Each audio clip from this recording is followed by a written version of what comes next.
கிறிஸ்து இயேசுவில் அன்பிற்கினிய சகோதர சகோதரிகளே, இன்றைக்கு உலகளாவிய விதத்திலேயும் நம்முடைய அன்றாட வாழ்க்கை சூழல் சமூக நிலையிலேயும் ஒரு அடிப்படையான உண்மையை நாம் உணர்ந்து கொள்ள வேண்டும். சண்டைகளும் சச்சரவுகளும் போர்களும் கலகங்களும் அழிவும் பலவிதமான சிக்கல்கள் எல்லாவற்றுக்கும் காரணம் என்ன என்றால், இன்றைய நற்செய்தியிலே நாம் படிக்க கேட்ட இந்த ஒரு வார்த்தைத்தான். இந்த ஆள் பல அரும் அடையாளங்களை செய்து கொண்டிருக்கின்றானே, என்ன செய்யலாம்? இவனை இப்படியே விட்டுவிட்டால் அனைவரும் இவனிடம் நம்பிக்கை கொள்வர்.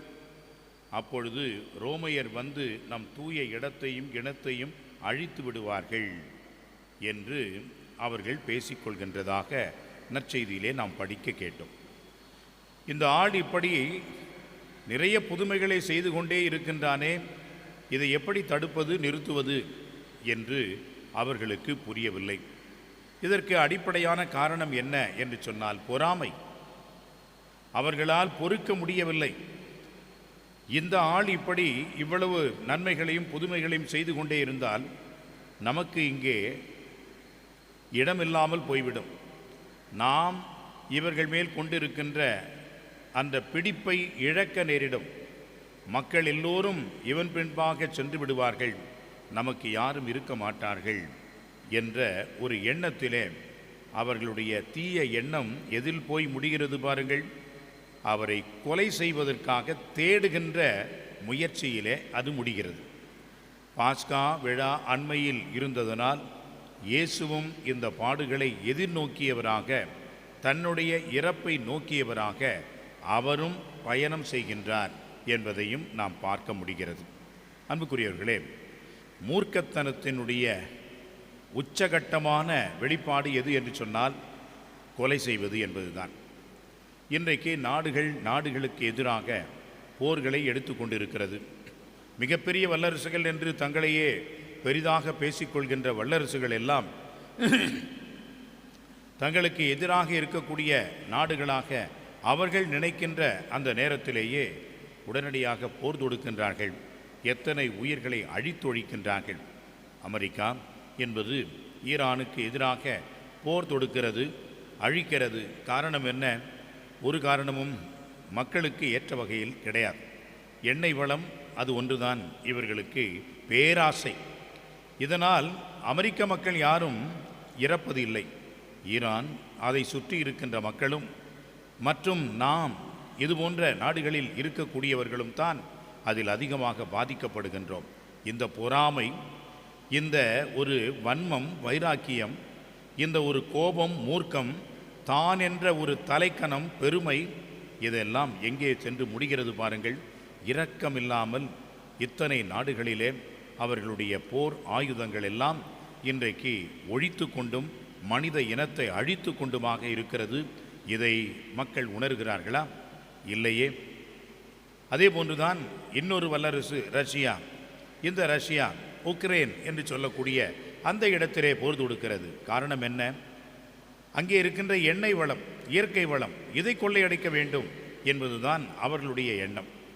இப்படியாக பார்த்தோம் என்று சொன்னால் நற்செயல்கள் என்பது மறைந்து பொறாமையினால் தீமைத்தான் அதிகமாக உலகளாவிய விதத்திலே, நாட்டளவிலேயும் வீட்டளவிலேயும் நடந்து கொண்டிருப்பதை நாம் பார்க்கின்றோம். அன்புக்குரியவர்களே, இதற்கெல்லாம் அடிப்படை காரணம் நம்முடைய சுயநலம். நான் என்கின்ற அந்த ஒரு குறுகிய சுயநல வட்டம், நான் மட்டும் இருக்க வேண்டும், நான் மட்டும் வாழ வேண்டும் என்ற ஒரு பேராசை, பெரு நினைப்பு. இதையெல்லாம் நாம் தவிர்க்க வேண்டும் என்பதற்காகவே தான் ஆண்டவர் இயேசுவினுடைய பாடுகள் நமக்கு உதாரணமாக இருக்கின்றன. பாஸ்கா ஆயத்தமாக இருக்கிறது. எனவே ஆண்டவர் என்ன செய்கின்றார்? இந்த பாஸ்கா பெருவிழாவிற்கு தன்னையே தயாரிக்கின்றார். அவரும் இந்த பாஸ்கா பெருவிழாவிலே தன்னையே அர்ப்பணிக்கின்றார், தன்னையே காணிக்கையாக்குகின்றார்.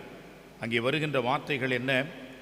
பல பேருடைய நலனுக்காக ஒருவன் இறப்பது நலமே என்ற இறைவாக்கிற்கு தன்னையே அவர் உட்படுத்துகின்றார். மக்களுக்காக ஒருவர் மட்டும் என்ற வார்த்தையை பார்க்கின்றோம். இயேசு முன் வருகிறார், தன்னையே இழக்க தயாராக இருக்கின்றார்.